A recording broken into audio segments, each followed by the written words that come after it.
naffe twewuunya okulaba nti akaseera kano waliwo akasirikiriro akaliwo katugambiddwa abantu nti omukulu akyetegereza mbu waliwo basajja bambabazi abamuli ku lusegere bayagala okulaba nti nabo abagoba ku mugaati.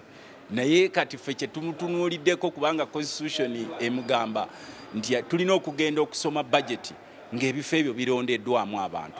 Naye olw'okuba ba ministers, naye olw'okuba nti mu Uganda tewaliiwo kipya, actually waliwo omusajja omu atera okukyogera Omungereza agamba nti you become abnormal to do normal things in abnormal situations.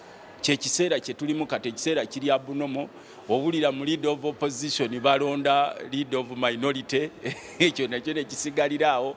Kati neri owulira nti omusajja yawangula akalulu ke Besigye naye bamutute eruzira bamugamba gye bajja omutryingira. N'olwekyo bino byonna ebiriwo bikulaga nti government erina crisis oba erimu akatabanguko, kubanga bw'obanga omanyi nti wawangula akalulu mu mazima, ng'okimanyi nti oliwo ne ku mandate y'abantu, ng'okimanyi nti ne parliament ekuli mu 5, waki olwawo okulangirira? N'olwekyo omukulu alabika alina kyatidde, of course yalina ba informers bangi ku grounds ez'enjawulo, ateeka okuba nga alina kyeraliikiridde. Nze ndowooza Speaker waffe yakola bakozi comment nga yeesunga okulaba enkyukakyuka eneebeerawo okuteekawo cabinet empya. Naye okuba nti cabinet empya era ne president akinyonyola bulungi, era we yakinyonyola ne speaker teyamuwakanya, cabinet eriwo erina olukusa, amaanyi n'ekitiibwa n'obusobozi okutambuza emirimu gya gavumenti era n'amateeka gagiraba nga cabinet eriwo.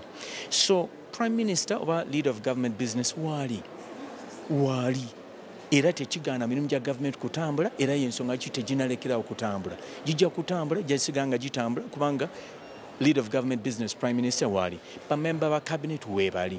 So I think abantu oluusi bawulira ekintu nga kino, nsonyiwa ekigamba naye oluusi mwaba media mwagala ocreatinga olusozi mu katulututtu. Tewali nsonga, omuntu aba ategeera bulungi amateeka agaliwo, cabinet weeri, prime minister waali, teri nsonga lwaki business ya gavumenti etambula.